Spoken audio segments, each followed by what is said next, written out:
மீண்டும் ஒரு முறை உங்களுக்காக நாங்கள் முடித்துக் கொள்ள முடியும். செயலாளர் இதோ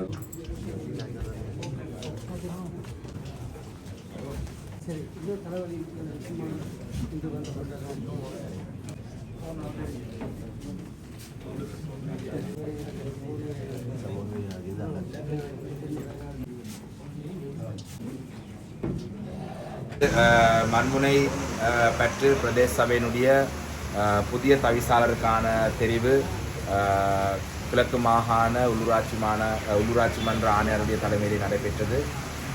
2025ஆம் ஆண்டு நடந்த உள்ளூராட்சி மன்ற தேர்தலிலே மண்முனை பற்று பிரதேச சபையின் சார்பிலே இலங்கை தமிழரசு கட்சியினுடைய தவிசாளராக எங்களுடைய மண்முனை பற்று கிளையினுடைய தலைவர் அண்ணன் மாணிக்கராஜ் அவர்கள் ஒரு சில மாதங்களுக்கு முன்பாக தெரிவு செய்யப்பட்டார்.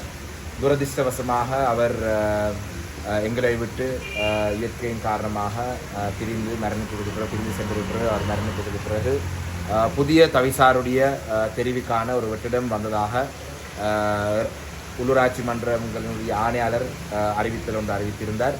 அந்த அறிவித்தலுக்கு அமைவாக புதிய தவிசாருக்கான தெரிவு இன்று இடம்பெற்றது.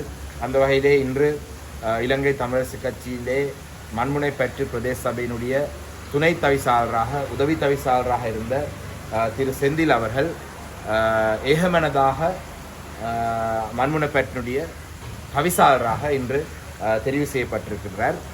அதே நேரத்திலே அவர் உபதவிசாளராக இருந்தவர் தவிசாளராக தெரிவு செய்யப்பட்டபடியினால் துணை தவிசாளருக்கான வெற்றிடம் ஒன்று இன்று உருவாக இருக்கு. அது வர்த்தமானி மூலம் அறிவிக்கப்பட்டதற்கு பிற்பாடு துணை தவிசாளர் உதவி தவிசாளருக்கான ஒரு வாக்கெடுப்பு மீண்டும் நடத்தப்படும்.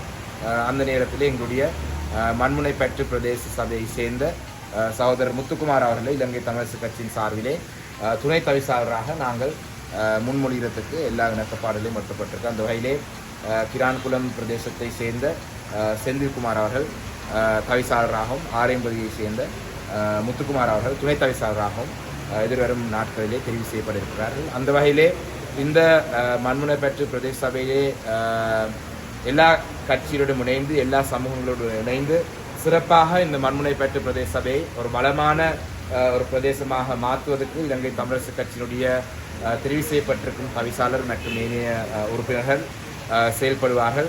ஏனென்றால் கடந்த காலத்திலே இந்த மண்முனை பற்று பிரதேச சபையிலே ஒரு இன ரீதியான மோதல்களை உருவாக்கி, இன்று உங்களுக்கு தெரியும் கடந்த காலத்திலே இந்த பிரதேசங்களிலே கலவரங்கள் உருவாக்கி அதனூடாக அரசியல் லாபம் பெற்றவர்களெல்லாம் இன்று சிறையிலே இருக்கிறார்கள். ஏனென்றால் விசாரணைகள் மேற்கொண்டு அவர்கள் சிறையிலே இருக்கிறார்கள் என்றால் இந்த இடங்களிலே குறிப்பாக கிழக்கு மாகாண சபை தேர்தல் 2008ஆம் ஆண்டு நடைபெற முதல் ஒரு இன ரீதியான முரண்பாடை உருவாக்கி அந்த இன ரீதியான முரண்பாடு ஊடாக அரசியல் லாபம் தேடுவதற்கெல்லாம் செயல்பட்ட கட்சிகள் இருந்தது. அப்படியான ஒரு பிரதேசத்திலே தான் இன்று இலங்கை தமிழரசு கட்சியினுடைய தவிசாளருக்கு இன மத பேதமின்றி எல்லா உறுப்பினர்களும் சேர்ந்து ஏகமனதாக ஒரு தவிசாளரை தெரிவு செய்திருக்கிறார். அந்த வகையிலே எங்களுடைய இந்த சபையினூடாக மக்களுடைய தீர்க்கப்படாத பிரச்சனைகள் அதே நேரத்திலே குறைபாடுகளை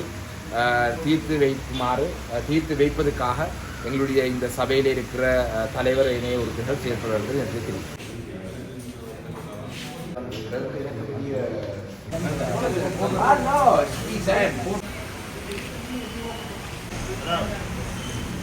அடுத்த முறையாக